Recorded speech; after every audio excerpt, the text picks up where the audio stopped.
Imagine wandering through the dimly lit streets of America in the 18th and 19th centuries, where the dead sometimes stirred and didn't always find their peace. Let me share a story with you, one that takes place in a young nation. Its cities are bustling, and there's a real thirst for understanding and knowledge of the human body.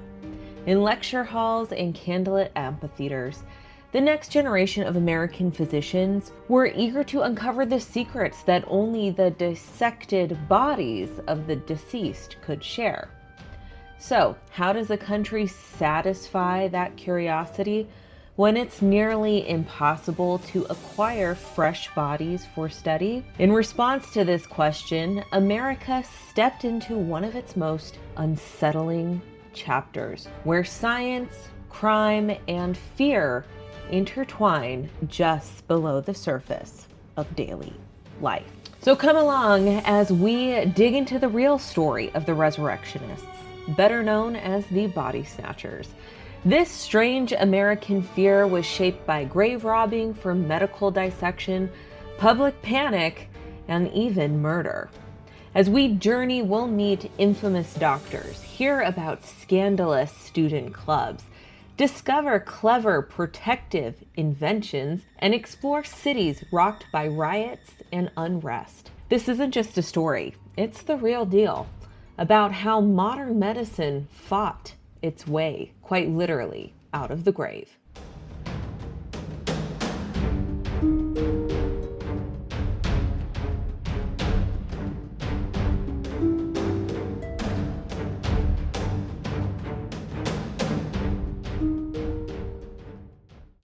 Let's kick things off in the late 1700s.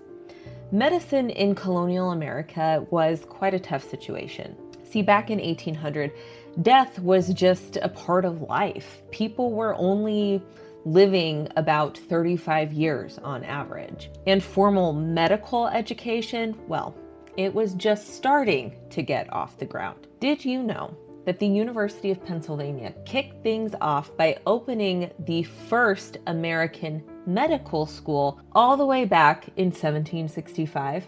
Harvard would jump on board in 1782, and then there was King's College, which you and I would know as Columbia in New York, followed by Dartmouth in 1797. See, for those dreaming of becoming doctors, getting a grip on human anatomy was the ultimate goal. It was often said that dissection is what truly distinguished a real physician from someone just playing pretend. But here's the issue. See, in America, just like in England, dissection was rather frowned upon and heavily limited. The only way to really legally get a human cadaver, and you needed a fresh one, was directly from the gallows, those executed criminals whose bodies could be used for science. The bodies weren't just tough to come by. They carried this heavy idea that being dissected after death was a fate worse than death itself, almost like a double punishment meant for the most evil among us. But as American medical schools grew, the number of available bodies started to dwindle. Anatomy seemed like it could offer some genuine insights, but that was only if surgeons could actually get their hands on a human body. So what was medical school supposed to do? The answer emerged from the depths. Graveyards turned into supply depots, and the Resurrectionists, those who dared to face danger and disgust, became crucial for the progress of medicine. So who actually were these Resurrectionists? Some of them were medical students, while others were hired workers, janitors, or even enslaved individuals, like famed Resurrectionist Granson Harris, who was bought by the Medical College of Georgia just for that purpose. The job definitely wasn't for those who couldn't handle a challenge. It required some serious muscle to dig 6 feet into fresh soil, a bit of cleverness to sneak through the night without being seen, and a strong stomach to handle the sights and smells of the partially decayed flesh. But what made them decide to do it? Well, it's pretty straightforward when you think about it. Back then, one corpse could be worth 7 months' pay for a worker, especially since a skilled labor was only making around $20 to $25 a week. The black market was offering as much as $25 for a fresh body. But this wasn't just any heist for personal gain. The customers were some of America's most respected doctors and professors, all looking to stock their dissecting rooms. Medical schools often overlooked issues and at times even provided regular payment to trusted suppliers.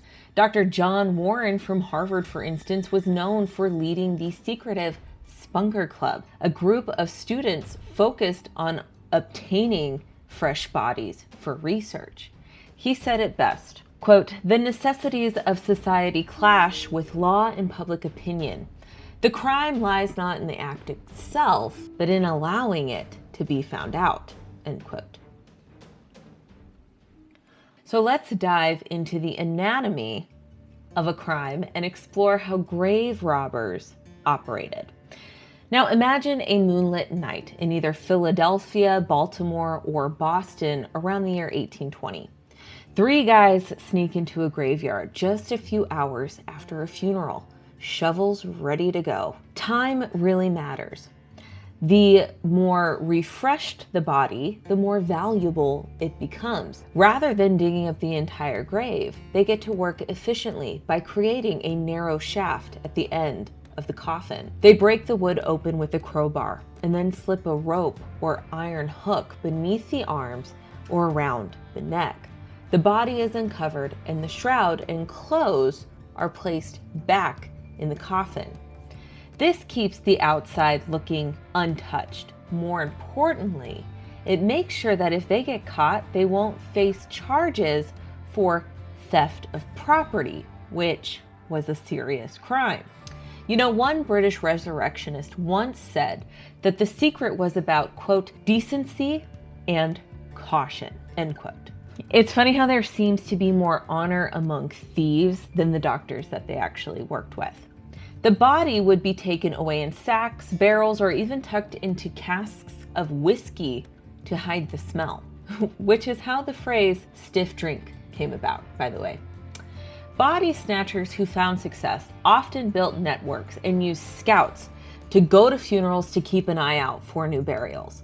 Some folks even slipped a few bucks to graveyard keepers, undertakers, or local officials for some inside information or a little access. In Baltimore, university janitors took on side gigs as professional resurrectionists, while in Philadelphia, folks at the Blockley Almshouse were secretly selling corpses to anatomical schools. The Board of Buzzards, as they like to call themselves, managed to make a nice little profit by selling the city's paupers to science. In the American South, the exploitation was pretty blatant. See, a lot of bodies came from black cemeteries, poor houses, and enslaved people. Historian Diana Rami Berry uncovered the unsettling domestic cadaver trade, revealing evidence through letters and school archives that show the buying and selling of enslaved individuals' bodies for dissection. And whether you were poor, rich, black, white, people were really upset and worried about the resurrection riots and how the public reacted to them. See, people started to panic as news about desecrated graves and missing loved ones circulated. See, people back then really held on to that idea, that a whole body could only be resurrected on Judgment Day.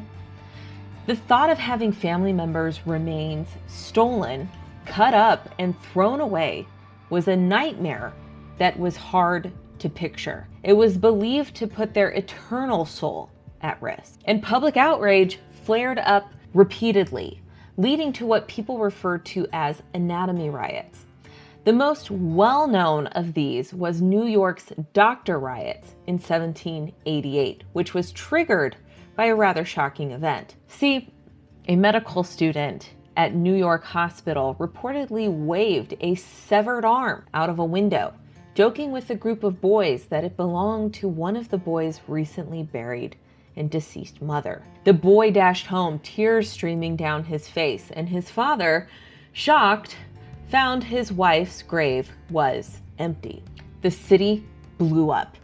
People rushed into medical schools, set fire to equipment and specimens, and threw rocks and bricks at doctors. Can you believe that even Alexander Hamilton and John Jay got hurt in the chaos of this riot? When the militia got there, as many as 20 people had already lost their life. There were similar resurrection riots happening in places like Boston, Baltimore, Philadelphia, Cleveland, St. Louis, and even at Yale College. So after the riot, New Yorkers came together to create this group called the Dead Guard Men.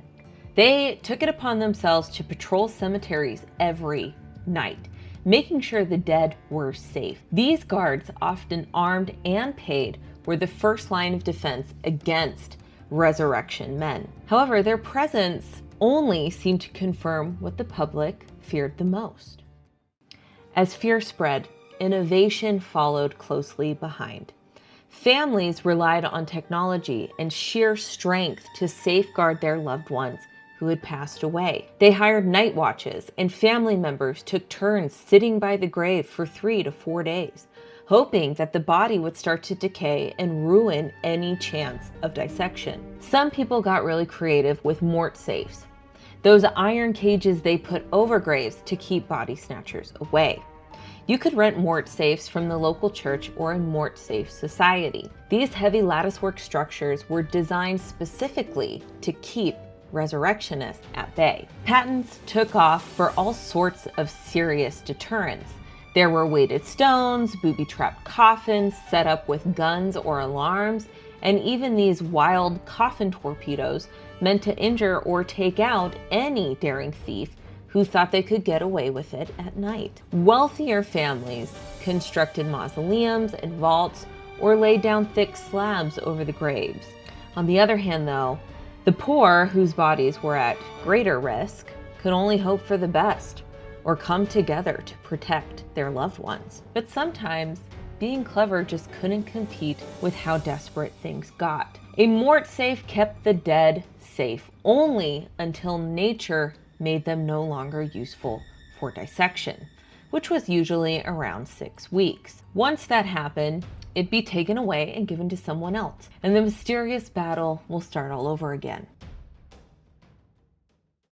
Now, in this shady business, making a profit often meant needing a new body, regardless of the price. The American reaction came quickly and with a sense of fear. Some of the wildest urban legends felt surprisingly believable. Doctors might actually kill you for your body. It seemed like no grave was off limits. In 1828, William Burke and William Hare in Edinburgh, Scotland, began murdering victims and selling their bodies to surgeons, smothering them to avoid any visible wounds. This method became known as burking. Their crimes shocked the public. In America, it seemed like no grave was off limits. So while burking wasn't super common in the United States, it did happen, especially in Baltimore. See, back in 1886, John T. Ross committed a rather shocking crime when he murdered one of his boarders in his boarding house and sold her body for just $15. This incident rattled the city and played into the public's deepest fears of those resurrection men. It turns out that providing bodies to American medical colleges had turned into a bit of a shady business. There were times when the medical staff actually took on the task of digging the graves themselves. University janitors, hired hands, and even professors would sneak out at midnight for subjects, feeling pretty sure that the police and courts wouldn't mind, all in the name of the greater good. Now, the Burke and Hare murders caused Parliament to act, leading to the Anatomy Act of 1832. This act made it possible to use unclaimed bodies from workhouses and hospitals for legal dissection, which significantly cut down the need for body snatching. America joined in, but at a slower pace. The first anatomy acts, often called bone bills, started popping up in different states during the 1830s, with Massachusetts leading the way in 1831. The laws allowed for unclaimed bodies, those who passed away without money, in prison, or without anyone to claim them, to be used for medical education. Throughout the rest of the century, other states hopped on board, slowly changing where they got cadavers from, moving away from graveyards and looking to almshouses, orphanages, or prisons instead. But as the supply got back on track, the grave robbing trade started to fade away. By 1900, a lot of medical schools were getting their bodies from city institutions, and the profession started to celebrate instead of dread those who's gifted their bodies after death. These days, medical students often pay tribute to donors through silent mentor services and show great respect for cadavers. But even now, there's a bit of a warning here. Men do terrible things in the name of science and progress. As we wrap up our story, just like we started, surrounded by fear. The American body snatching era came about from a mix of curiosity and a total lack of respect, where the living were eager for knowledge, but the dead deserved their peace. And still, from those shadowy nights in the graveyard, armed with their shovels and sacks, emerged the very basis for the medicine we recognize today. The body snatchers and their victims are, whether we like it or not, a part of the story behind every anatomy lesson, every surgeon's skill, and every life saved through knowledge that was once kept hidden and taken from the grave. Thank you guys so much for watching or listening, and I will see you in the next episode. Bye.